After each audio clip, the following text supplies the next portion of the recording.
Reaching a bowl game is supposed to be a reward for these players, for Iowa and for Boston College on this day.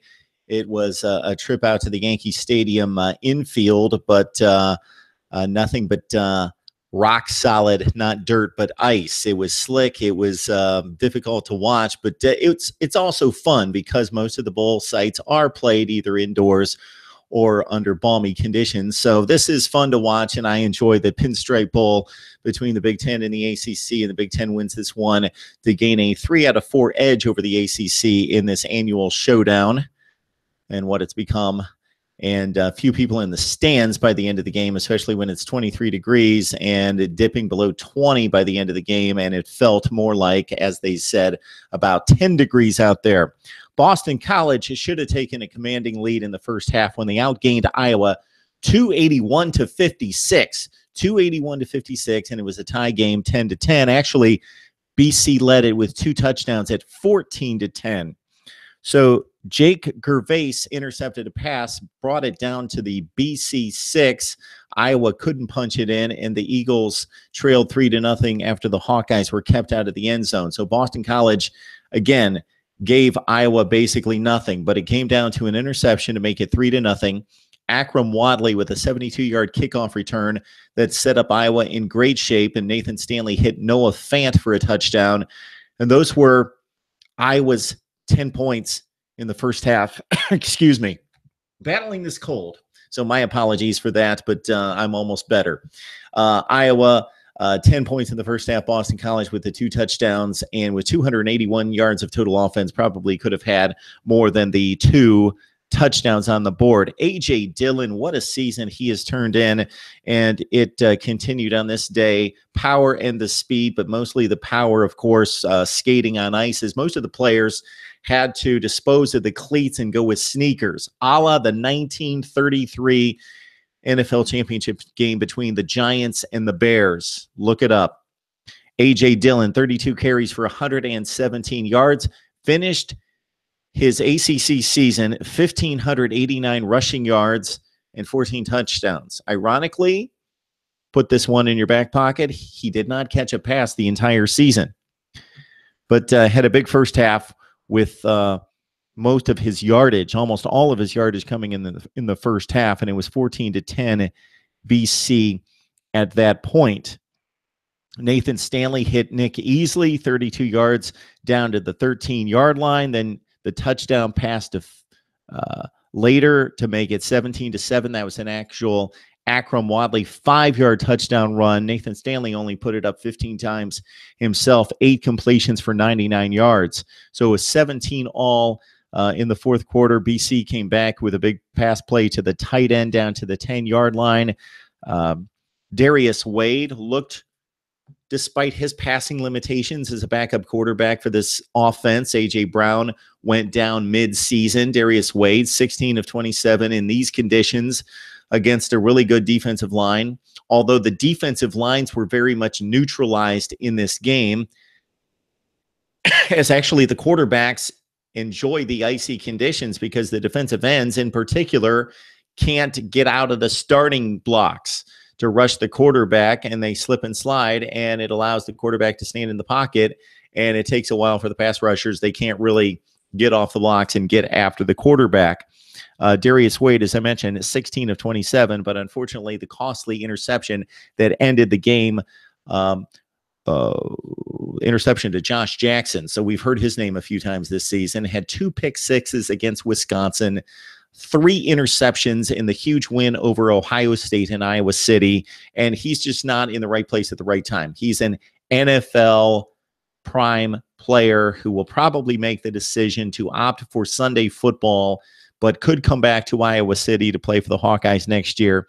8 interceptions this year, and he was the one that closed it off on a deflected pass in which Wade was off target. His receiver was open. They still had very limited chance of winning the game at that point with just seconds to play and the ball at midfield. Probably the biggest play in this game was with a score tied at 20 after the field goal kickers exchanged field goals in the third quarter. Anthony Nelson coming off the edge. And I mentioned the pass rush ineffective for both teams. Not on this play. Came off the edge. This was Iowa's first and only sack of the game.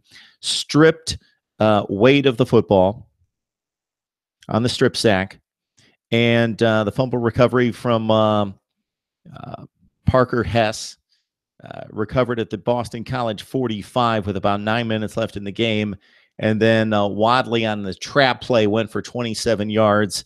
And then Nathan Stanley to Nate Weeding, drag play across the middle to the tight end. He dived for the pylon, was reviewed, and touchdown called on the field, reviewed and reversed. But Drake Kulik, his one carry of the game from the fullback position, and he was pushed across for the game-winning touchdown, 27-20.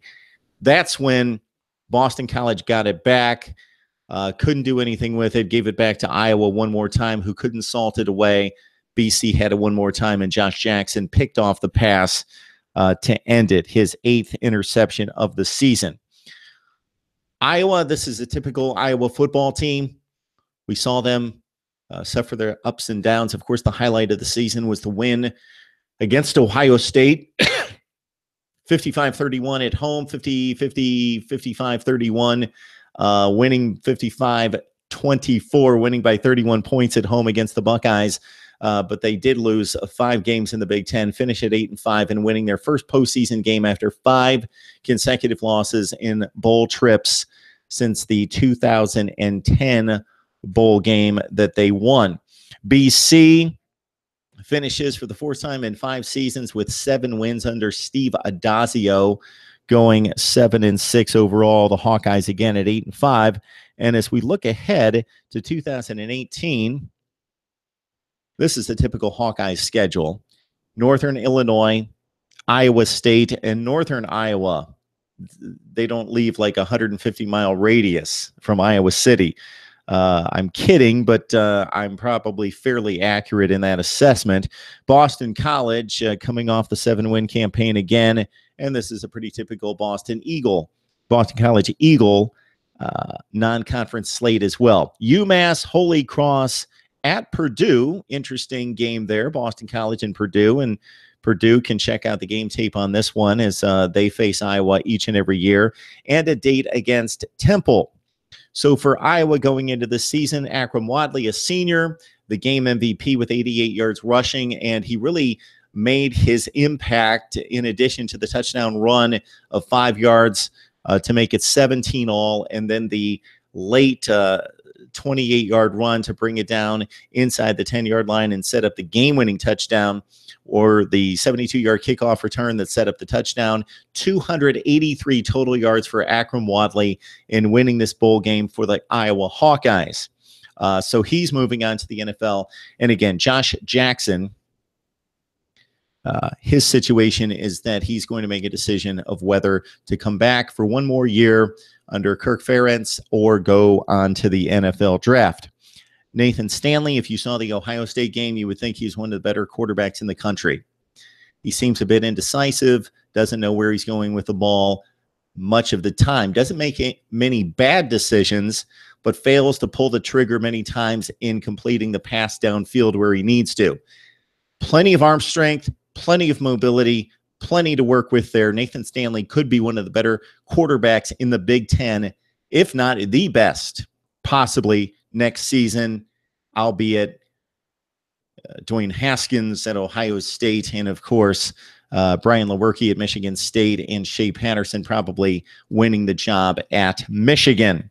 For Boston College, they return most of their young personnel as well. They played rather well in this game, considering no Harold Landry, again, without their starting quarterback the back half of the season, and they had a bevy of starters missing on both sides of the ball, especially along the defensive front for this game against Iowa. Hawkeyes win at 27-20 at the Pinstripe Bowl in icy Yankee Stadium as Akram Wadley and company hit the home run with Aaron Judge and Giancarlo Stanton waiting until April to do their thing. All right, we invite you to subscribe to College Football Talk here on Mark Rogers TV's College Football, and we talk it up each and every day with not just myself and my analysis, but as you can see from checking out the videos, with the best bloggers and broadcasters in the industry. Thanks for joining us for our instant analysis series as we try to jump on here after as many college football games as possible. We hope to bring someone on to talk up Texas and Missouri as the Longhorns win it at the Texas Bowl over Mizzou 33-16. We will see you next time.